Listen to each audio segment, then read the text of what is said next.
جو عقیدہ صحابہ کرام کا تھا، جب تک وہ عقیدہ ہم نہیں اپنائیں گے اس وقت تک ہم مومن نہیں کہلا سکتے۔ میرے آقا کریم نے صوم وصال رکھنا شروع کی ہیں، مسلسل روزے، یعنی سحری و افطاری کے بغیر آگے روزہ چل رہا ہے، مسلسل روزے، صوم وصال۔ تو صحابہ کرام نے بھی صوم وصال رکھنا شروع کر دیے، مسلسل روزے۔ اب صحابہ کے جسموں میں کمزوری ظاہر ہونے لگی، دائیں پاؤں رکھتے ہیں، بائیں پاؤں پڑتا ہے، چلتے ہوئے محسوس ہوتا ہے کہ وجود میں کمزوری ہے۔ تو میرے آقا کریم نے فرمایا صحابہ اس کا سبب کیا ہے؟ تمہارے وجودوں میں، جسموں میں کمزوری کے آثار ہے۔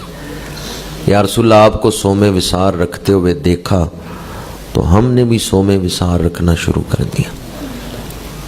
اس سے یہ بھی پتہ چلتا ہے کہ اگر سچی محبت دل میں ہو، محبوب حکم نہ بھی دے، محب اشاروں پر ہی عمل کر لیتا ہے۔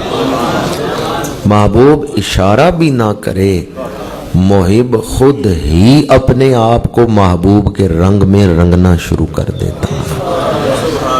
حضور نے انہیں حکم دیا تھا کہ میں صوم وصال رکھ رہا ہوں، تم بھی رکھو، حکم دیا تھا؟ کوئی اشارہ ایسا کیا تھا کہ میں تو صوم وصال رکھ رہا ہوں تو جو رکھے گا اس کو یہ برکت ملے گی؟ کوئی ایسی فضیلت بیان کی؟ نہیں، نہ حکم دیا ہے، نہ اشارتاً کوئی فضیلت بیان کر کے صوم وصال رکھنے کی رغبت دلائی ہے۔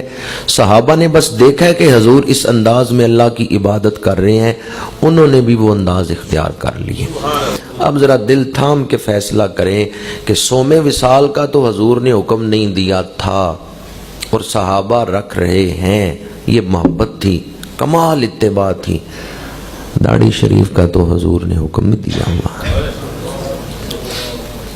داڑھی شریف تو داڑیاں بڑھاؤ اور مونچھیں گھٹاؤ، اس کا تو حضور نے حکم بھی دیا ہوا۔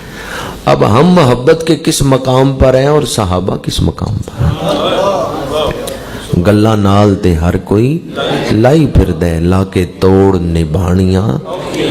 اس پر قیاس کر لیں کہ وہ کتنے اعمال ہیں جن کا حضور نے حکم دیا ہوا ہے کہ اس طرح کرو اور ہم نہیں کر رہے، اور پھر اپنے دل میں ہم یہ سمجھتے ہیں کہ قیامت کے دن ہم بھی بڑے بڑے کاملین کی معیت میں کھڑے ہوں گے۔ ہماری محبت کس مقام پر ہے اور ان کی محبت کس مقام